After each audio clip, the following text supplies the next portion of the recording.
उसको हम क्या कहते हैं, ये उसकी कौन सी मोशन है, vibratory motion. To and fro का मतलब भी आगे पीछे है और बैक एंड फोर्थ का मतलब भी आगे पीछे है। तो जब भी कोई बॉडी किसी अपनी मीन पोजीशन के give to and fro motion करती है तो उसे हम कहते हैं कि उसकी जो मोशन है वो वाइब्रेटरी मोशन है। और वाइब्रेटरी मोशन का दूसरा नाम आपके पास क्या होता है,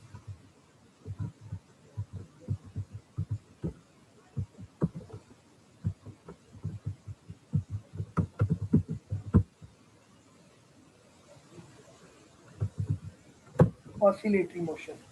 तो वाइब्रेटरी मोशन हो या ऑसिलेटरी मोशन हो, इन दोनों का मतलब एक ही है कि to and fro motion of a body about its mean position. अब ऑसिलेटरी मोशन की एक स्पेशल टाइप है जिसका नाम है सिंपल हार्मोनिक मोशन, जो कि बेसिकली आपके इस चैप्टर का नाम भी है, जिसे हम सिंपल क्या कहते हैं, SHM means simple harmonic motion. तो ये बेसिकली क्योंकि ऑसिलेशन से ही रिलेटेड है तो हम इसमें ऑब्जेक्ट्स की टू एंड फ्रो मोशन के बारे में ही पढ़ेंगे। और इसमें हम तीन तरह के केस पढ़ते हैं, और वो तीन तरह के केस कौन कौन से हैं। सबसे पहले हम इसमें स्टडी करेंगे एक बॉडी जो कि अटैच होगी स्प्रिंग के साथ, उसकी मोशन को हम स्टडी करेंगे। फिर हम इसमें बॉल एंड बाउल सिस्टम देखेंगे, और आई थिंक ये आपके स्मार्ट सिलेबस में नहीं है। और फिर हम मोशन ऑफ सिंपल पेंडुलम जो है वो इसकी टाइप्स में देखेंगे। तो math test for spring long question के पॉइंट ऑफ व्यू से बहुत इंपॉर्टेंट है, दो चार बार बोर्ड में आ भी चुका है। मैथ टेस्ट फॉर स्प्रिंग के प्रूव करें कि जो मैथ स्प्रिंग के साथ अटैच होता है उसकी मोशन सिंपल हार्मोनिक मोशन है। इसी तरह सिंपल पेंडुलम भी जो है वो भी इस पॉइंट ऑफ व्यू से इम्पोर्टेंट है। तो मैथ अटैच फॉर स्प्रिंग में हम क्या करते हैं, हम पहले डायग्राम की तरफ चलते हैं। डायग्राम में अगर आप लोग देखें तो आप लोगों को नजर आ रहा है कि यहाँ पे हमारे पास क्या है, एक बॉडी है जिसको हमने क्या किया हुआ है, ये देखें जरा। अब यहाँ पे हमने क्या करना है, एक मैथ है और उसको अटैच कर दिया हमने स्प्रिंग के साथ। जिसको जहाँ पे कंफ्यूजन हो आपके पास रेज हैंड की ऑप्शन है, आप वहाँ से वहीं से क्वेश्चन पूछ सकते हैं। मैं आपको अनम्यूट कर दूंगा ताकि साथ साथ बातें क्लियर होती जाए। एक मैथ लिया हमने और उस मैथ को हमने अटैच कर दिया स्प्रिंग के साथ, और स्प्रिंग का एक एंड हमने फिक्स कर दिया है किसी स्पॉट के साथ। अब हमने क्या किया है, अभी इसके ऊपर कोई फोर्स हमने अप्लाई नहीं की, तो इस टाइम ये बॉडी किसमें है, रेस्ट में है। और इसकी जो पोजीशन है उसे हम कहेंगे ये इसकी मीन पोजीशन है। कौन सी पोजीशन है, मीन पोजीशन। तो ये वाली इसकी पोजीशन आ गई मीन पोजीशन। अब यहाँ पे लिख लेते हैं ये है इसकी मीन पोजीशन।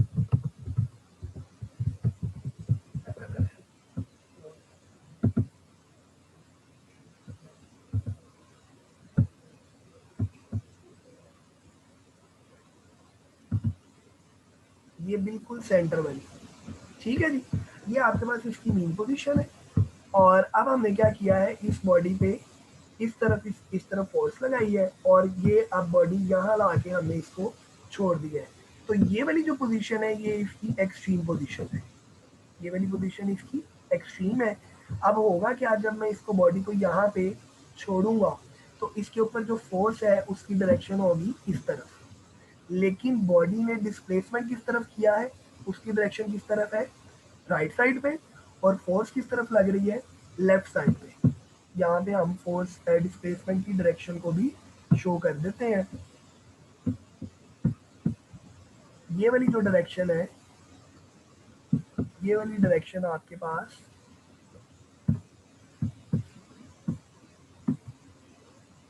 ये डिस्प्लेसमेंट की डायरेक्शन है, और नीचे वाली जो डायरेक्शन है ये आपके पास फोर्स की डायरेक्शन है। अब ये दोनों जो है ये ऑपोजिट डायरेक्शन है। अब हुक्स लॉ क्या कहता है, हुक्स लॉ ये कहता है, आप लोगों ने 9th क्लास में पढ़ा है कि जो इलास्टिक बॉडी होती है जब आप उसके ऊपर फोर्स लगाते हैं तो उसकी लेंथ में चेंज आता है। अब जितनी ज़्यादा फोर्स आप लगाएंगे उसके अंदर चेंज उतना ज़्यादा आएगा, जितनी कम फोर्स लगाएंगे उसके अंदर चेंज उतना ही कम आएगा। तो इसका मतलब ये है कि आपके पास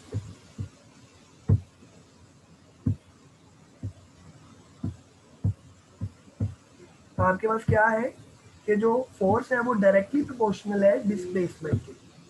force is directly proportional to displacement. अगर शॉर्ट क्वेश्चन में हुक्स लॉ आ जाए तो आप ये वाली बात लिख सकते हैं कि फोर्स आपके पास डायरेक्टली प्रोपोर्शनल होती है डिस्प्लेसमेंट के। लाइक मैं यहाँ पहले लिख देता हूँ, ये आपके पास एफ फोर्स, और फोर्स आपके पास डायरेक्टली प्रोपोर्शनल है डिस्प्लेसमेंट के।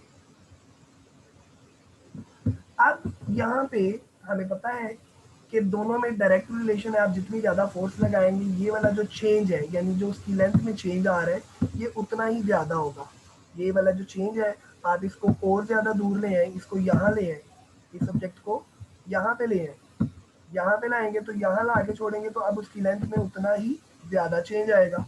तो फोर्स ज़्यादा लगाएंगे चेंज भी ज़्यादा आएगा। तो इसलिए हम यहाँ पे लिख लेंगे माइनस एक्स। माइनस का मतलब ये है कि बॉडी ने डिस्प्लेसमेंट कवर किया है इस डायरेक्शन में, लेकिन फोर्स लग रही है इस डायरेक्शन में। इसलिए जब भी डायरेक्शन ऑपोजिट हो तो हम फिजिक्स में माइनस साइन जो है वो यूज करते हैं। अब प्रोपोर्शनैलिटी को खत्म करेंगे तो इक्वल आएगा, और इक्वल के साथ ही क्या आता है आपके पास एक कांस्टेंट। वो कांस्टेंट हमारे पास क्या है, यहाँ पे के है, और जो एक्स है वो आपके पास एज इट इज आ जाएगा। तो ये रिलेशन आप अगर देखें तो ये आपके यहाँ पे गिवन है दिस वन। तो अब यहाँ से ये जो स्प्रिंग कांस्टेंट के है ये बेसिकली हमें क्या बताता है, स्प्रिंग की स्टिफनेस के बारे में, कि कोई स्प्रिंग कितना हार्ड है या कितना सॉफ्ट है। तो जो आपके पास सॉफ्ट स्प्रिंग होते हैं उनके लिए के की वैल्यू कुछ और होगी, और इसी तरह जो आपके पास हार्ड स्प्रिंग होंगे उनके लिए आपके पास इसकी वैल्यू कुछ और होगी। जी तहसीन। सर ये माइनस क्यों आया? डायरेक्शन ऑपोजिट है ना, मैंने आपको भी बताया कि ओके सर। डायरेक्शन फोर्स की डायरेक्शन इस तरफ है, ये डिस्प्लेसमेंट की डायरेक्शन है, और ये फोर्स की डायरेक्शन है। तो जब डायरेक्शन ऑपोजिट होती है तो हम माइनस साइन यूज करते हैं। Okay sir. तो अब अगर हम इस के की वैल्यू निकालें तो के एज इट इज, और ये एक्स जो है ये उधर जाके डिवाइड हो जाएगा, तो ये बन जाएगा माइनस एफ ओवर एक्स। अब आप लोगों को पता है कि एफ जो है according to Newton second law F equal होता है एम ए के। पढ़ा हुआ है ना आप लोगों ने, एफ इक्वल होगा आपके पास किसके,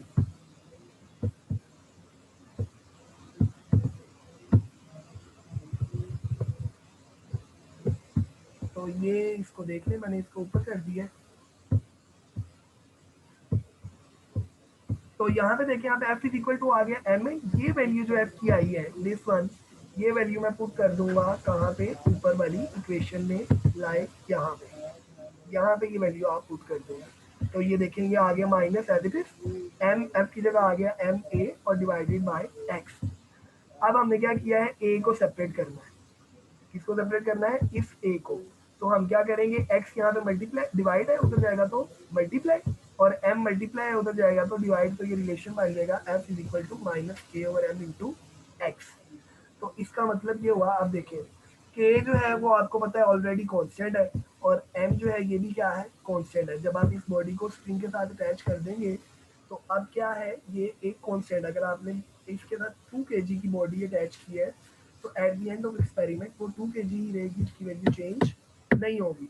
तो के ऑलरेडी कांस्टेंट है, एम भी कांस्टेंट है, लेकिन एक्स कांस्टेंट नहीं है, एक्स डिस्प्लेसमेंट है फ्रॉम मीन पोजीशन। यहाँ पे आप लोग इसको देख सकते हैं कि मीन पोजीशन के लिहाज से ये बॉडी जो डिस्टेंस कवर करती है उसे हम किससे शो करते हैं, एक्स के साथ शो करते हैं। तो फिर इसका मतलब ये हुआ कि ए जो है वो आपके पास ए एक्सलेशन ये डायरेक्टली प्रोपोर्शनल है किसके, माइनस ऑफ एक्स के।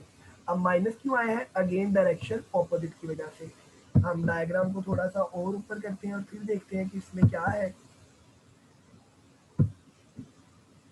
ये देखें, जब आप बॉडी के ऊपर फोर्स लगाते हैं तो बॉडी डिस्प्लेसमेंट कवर करती है राइट साइड पे। बॉडी का डिस्प्लेसमेंट होगा राइट साइड पे, लेकिन फोर्स लगेगी लेफ्ट साइड पे। तो डायरेक्शन ऑपोजिट, तो बॉडी में जो एक्सेलरेशन प्रोड्यूस होगा उसकी डायरेक्शन भी डिस्प्लेसमेंट के ऑपोजिट होगी, यानी टुवर्ड्स मीन पोजीशन होगी। तो अब डायरेक्शन ऑपोजिट है, तो यहाँ पे भी हम कौन सा साइन यूज करेंगे, माइनस का। तो यहाँ से हम कंक्लूड करने जा रहे हैं कि बॉडी जितना ज़्यादा डिस्प्लेसमेंट कवर करेगी उसमें एक्सेलरेशन उतना ही ज़्यादा प्रोड्यूस होगा। रिपीट कर रहा हूँ, बॉडी जितना ज़्यादा डिस्प्लेसमेंट कवर करेगी एक्सेलरेशन उतना ही ज़्यादा होगा, और जितना डिस्प्लेसमेंट कम होगा एक्सेलरेशन उतना कम होगा। ठीक है, दोनों के दरमियान डायरेक्ट रिलेशन। चलिए आगे चलते हैं हम। फिर आ जाता है हमारे पास restoring force. Restoring force short question के पॉइंट ऑफ व्यू से इंपॉर्टेंट है। ऐसी फोर्स जो ऑब्जेक्ट ऑसिलेटरी मोशन कर रहा होता है उसको हमेशा क्या करती है, मीन पोजीशन की तरफ पुश करती है या पुल करती है। आप इस डायग्राम में दोबारा चलते हैं हम, और इसमें देखते हैं कि इसमें हो क्या रहा है। इसमें क्या हो रहा है, जब हमने इस बॉडी के ऊपर फोर्स लगाई तो ये बॉडी राइट साइड पे गई, और अब दोबारा जब हमने इसको छोड़ा तो ये बॉडी किस तरफ जाएगी, मीन पोजीशन की तरफ। लेकिन ड्यू टू इनर्शिया ये बॉडी मूव कर रही है, ये मीन पोजीशन पे नहीं रुकेगी बल्कि दूसरी एक्सट्रीम पे चली जाएगी। तो अब दूसरी एक्सट्रीम पे जाएगी तो अगेन इसको जो फोर्स अट्रैक्ट करेगी वो किस तरफ करेगी, मीन पोजीशन की तरफ। तो आप लोग देख रहे हैं जब बॉडी राइट साइड पे जाती है तो ये फोर्स उसको पुल करती है किसकी तरफ, मीन पोजीशन की तरफ। और जब ये बॉडी इस पॉइंट पर आती है तो ये फोर्स उसको पुश करती है किस तरफ, अगेन मीन पोजीशन की तरफ। तो फोर्स की डायरेक्शन हमेशा किस तरफ रहती है, मीन पोजीशन की तरफ। तो इस फोर्स को हम कहते हैं रीस्टोरिंग फोर्स, जो उसके पास कहाँ से आ रही है, ड्यू टू इनर्शिया आ रही है। इनर्शिया की वजह से बॉडी रुक ही नहीं रही, वो एक पॉइंट से जाती है और दूसरे पॉइंट पे। तो जो रीस्टोरिंग फोर्स है वो हमेशा बॉडी को क्या करती है, मीन पोजीशन की तरफ धकेलती है, या तो पुश करेगी या पुल करेगी। अब हम यहाँ पे जिक्र करेंगे काइनेटिक एनर्जी का और पोटेंशियल एनर्जी का। काइनेटिक एनर्जी का फॉर्मूला होता है 1/2 mv²। तो मुझे बताएं बॉडी की वेलोसिटी किस पॉइंट पे जीरो होती है, ये मेरा आप लोगों से क्वेश्चन है। हम इसके लिए पूछते हैं बिलाल से। जी बिलाल इरफान, आप बताएं।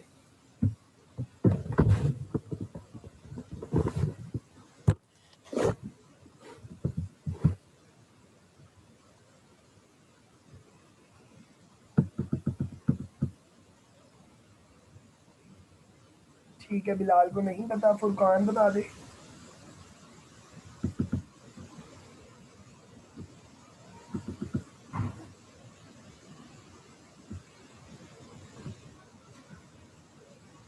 हाँ जी, फुरकान को। जी सर। बेटा आप बताएं कि ये अभी मैंने क्वेश्चन पूछा है कि इस पॉइंट, ये जो डायग्राम है इसमें बॉडी की वेलोसिटी किस पॉइंट पे जीरो होती है।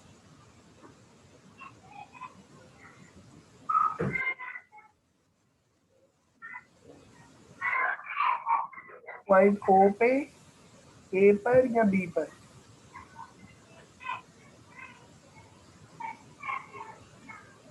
जी पे सर। कहाँ पे।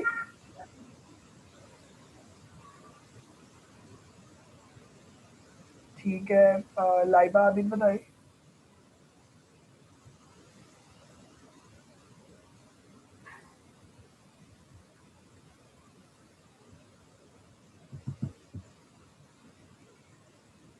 सर ओ पे। वेलोसिटी जीरो कहाँ पे होगी, ओ पे, ए पर या बी पर।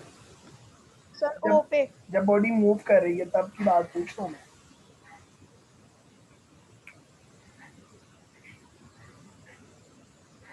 चलेंगे देखें, मैं बताता हूँ। जब ये बॉडी ए से जाएगी, यहाँ से जब हम इसको यहाँ पे ले आए, और जब यहाँ ला के इसको छोड़ेंगे तो यहाँ पे जब मीन पे पहुंचेगी तो अब वो मीन पे रुकेगी, मीन पे तो नहीं रुकेगी। क्यों नहीं रुकेगी, क्योंकि मीन पे उसकी वेलोसिटी क्या होगी, मैक्सिमम। और वो बॉडी किसकी तरफ चली जाएगी, पॉइंट बी की तरफ। अब पॉइंट बी पर जाएगी तो उसकी वेलोसिटी कम होते होते पॉइंट बी पर जाकर कितनी हो जाएगी, जीरो। अगेन जब वो ओ पॉइंट की तरफ आएगी तो उसकी वेलोसिटी बढ़ना शुरू होगी, और अगेन क्या होगा, उसकी वेलोसिटी मीन पोजीशन पर मैक्सिमम। और जब वो दूसरे एंड की तरफ जाएगी तो अगेन उसकी वेलोसिटी कम होते होते पॉइंट ए पर भी जीरो। तो इसका मतलब है पॉइंट बी पे भी वेलोसिटी जीरो होगी और पॉइंट ए पर भी वेलोसिटी जीरो होगी। तो काइनेटिक एनर्जी का फॉर्मूला होता है 1/2 mv²। तो जब आप वेलोसिटी की वैल्यू जीरो रखेंगे तो इसका मतलब है कि आपके पास क्या हुआ, बी पॉइंट पर भी काइनेटिक एनर्जी जीरो आ गई, इस पॉइंट पर भी काइनेटिक एनर्जी जीरो है और इस पॉइंट पर भी काइनेटिक एनर्जी जीरो है क्योंकि वेलोसिटी जीरो है। लेकिन मीन पोजीशन पर उसकी जो काइनेटिक एनर्जी है वो कितनी होगी, मैक्सिमम। यहाँ पे मीन पे उसकी वेलोसिटी मैक्सिमम, तो काइनेटिक एनर्जी भी मैक्सिमम। और पोटेंशियल एनर्जी का फॉर्मूला क्या होता है, एम जी एच। तो स्प्रिंग के केस में हम पढ़ेंगे एम जी एक्स। तो मैक्सिमम डिस्प्लेसमेंट कहाँ पे है उसका, जहाँ पे काइनेटिक एनर्जी मैक्सिमम है वहाँ पे पोटेंशियल एनर्जी क्या होगी, जीरो है क्योंकि यहाँ पे उसका डिस्प्लेसमेंट जीरो है। लेकिन इस पॉइंट पर, ए पॉइंट पर उसका डिस्प्लेसमेंट मैक्सिमम है, तो उसकी पोटेंशियल एनर्जी भी क्या होगी, मैक्सिमम। बल्कि ये आपके अगली डायग्राम में बना भी हुआ है। चले वहाँ चलते हैं, वहाँ देखते हैं हम क्या लिखा हुआ है। जी ये देखिए मेरा, यही बात अभी हम ऊपर करके आए हैं कि काइनेटिक एनर्जी मीन पे मैक्सिमम और एक्सट्रीम पे जीरो, और पोटेंशियल एनर्जी एक्सट्रीम पे मैक्सिमम और मीन पे जीरो। तो ये शॉर्ट क्वेश्चन और एमसीक्यू पॉइंट ऑफ व्यू से सारा कुछ इम्पोर्टेंट है। जी यहाँ तक की प्रॉब्लम है तो रेडियो हैंड्स